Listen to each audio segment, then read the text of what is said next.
Alright, what up, y'all? It's your boy Martin, aka the Boxing Purist. Welcome once again to the Truth and Absolute channel, where I speak the truth and nothing but the truth, so help me, good God Almighty. Alright, y'all, now y'all already know what it is, man. This is the fight week. We've been hyped about it. Boxing fans, you're hyped about it. I'm hyped about it. Everybody is hyped about it. The promoters, the casuals. Let's get right into this one. Welcome to the Truth and Absolute channel. If this is your first time stopping by, this is a non-biased boxing channel where we keep it boxing, where we put our feelings to the side, where we don't stand behind the fighters that we like necessarily. We just stand behind the sport and whatever fighters contribute to the sport and whatever fighters are complete. Let's get right into this one, man.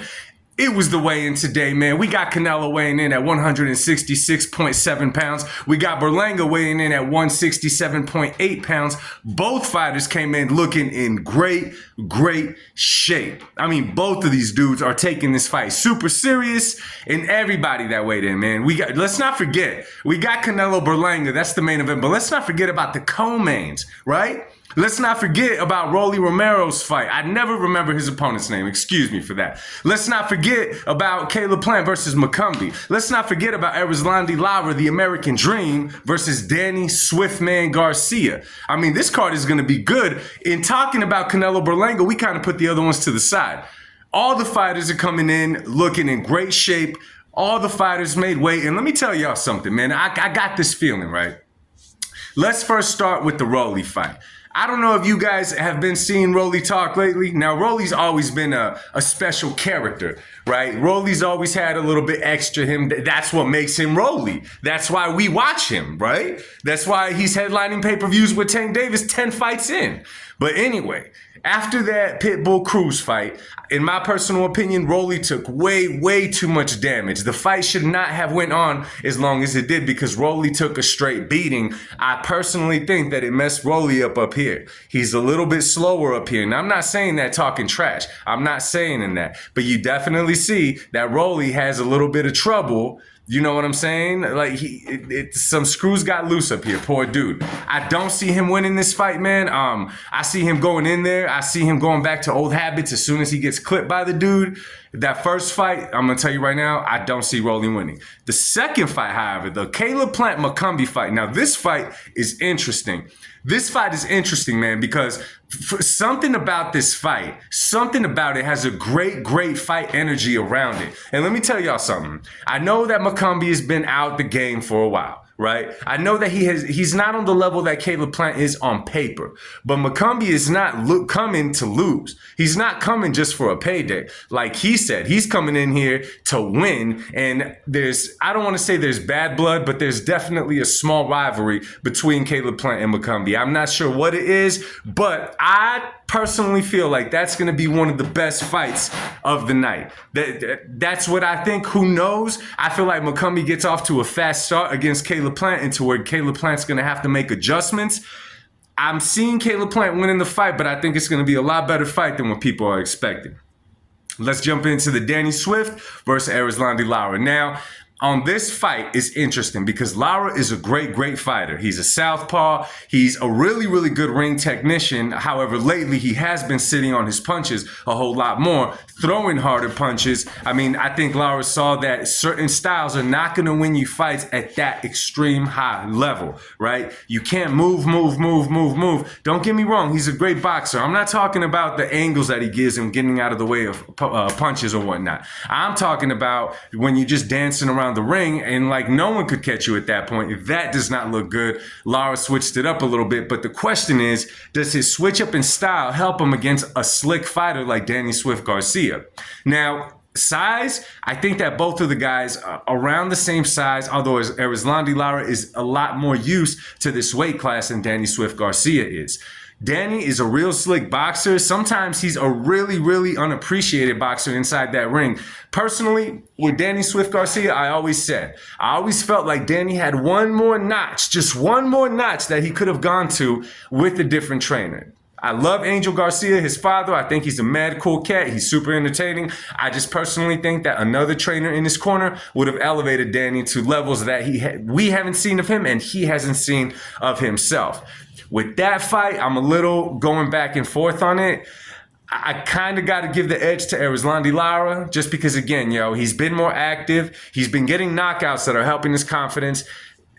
He's been at that weight class, and I just think that all that together is going to give Danny problems, being that he hasn't been inside the ring that much. Nonetheless, I'm expecting a good fight. Now, let's jump into the main event. So, I was thinking about this fight, right? I'm thinking about how the Canelo versus Berlanga is going to play out. Now, we know that Canelo is a jack of all trades inside that ring. We know that he could come forward. We know that he could fight going backwards. We know that he could switch it up inside there. We know that he could punch with both hands. We know he's a relentless body puncher.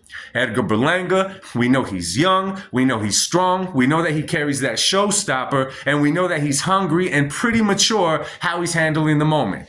But two key things in this, okay? So I'm listening to Berlanga speak, and I'm trying to catch on to the patterns of what he's talking about and what things he keeps saying. Now, one thing that Edgar Berlanga keeps talking about is having the skill to beat Canelo, right? Being smart inside the ring to beat Canelo, right? So personally, I don't think, even though we all expect Berlanga to just come in and try to get the knockout, because in my personal opinion, that's going to be Berlanga's best shot inside of that ring against Canelo, is to go for the knockout. I'm not saying jump in there and start swinging at him like Logan Paul did Floyd Mayweather when they fought. That's not what I'm talking about. I'm just saying, I would think it's best to not try to box Canelo, not try to do none of the above. Make Canelo uncomfortable, try to land a big shot wherever you can, and get some momentum going in your way early. That's what, if I'm Berlanga, that's what I would do. Of course, it's easier said than done inside that ring. However, the way he's talking about skill, the way he's talking about doing all kinds of things, something kind of tells me, and I could be wrong, something kind of tells me that Edgar Berlanga is going to jump in there, and for the first few rounds, I think personally that he's going to try to box Canelo, right? I think that he's going to try to perform in a way that he's never performed before. I personally see Edgar Berlanga throwing a lot of jabs and moving in the first round, in his eyes, trying to confuse Canelo in the way that Canelo approaches the fight. That's just what I think. But here's the downfall to that.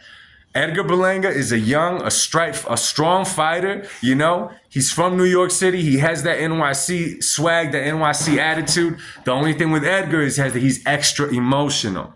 Now, what do I mean by that? I don't mean emotional by everything makes the man cry and he goes into the corner. What I'm saying is that Edgar Berlanga, everything that somebody says, he gets emotional about it, whether he gets angry, whether he wants to fire back. He's just a very emotional dude and acts off of his emotions. So what I see happening inside that ring, I see him trying to do that, and I see Canelo catching on to the fact that Edgar Berlanga is trying to switch it up and not really engage.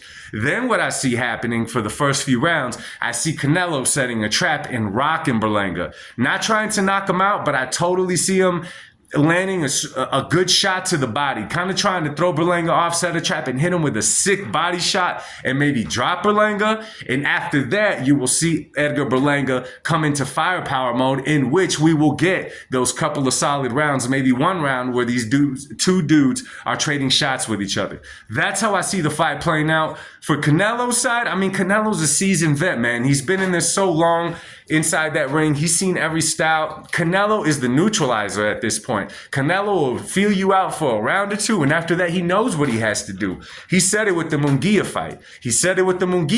That I could have finished that fight pretty much in any round. You know what I'm saying? So Canelo knows what he got to do.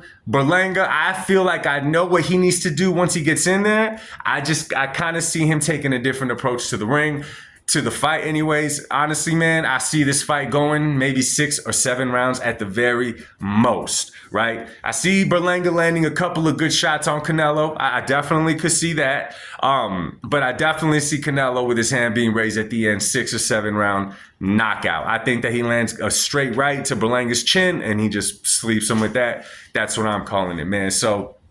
But I think that this is going to be one hell of a card. Something's telling me that this card, that when it was first announced, there was no interest in it, is going to be a card to remember. Anyway, so let me know what y'all think about my predictions. Let me know who you guys are picking to win this fight. And what do y'all think about my take on the main event tomorrow night between Canelo Alvarez and Edgar Berlanga? Drop a comment down below. Share this video. Subscribe if you're not already. Let's go all the way to the top. This is the People's Channel, right? Your boy in the People's Channel. Y'all make this channel. Anyway, y'all, I'll be talking to y'all again soon. Much love. God bless y'all. I'll speak to you soon. Peace.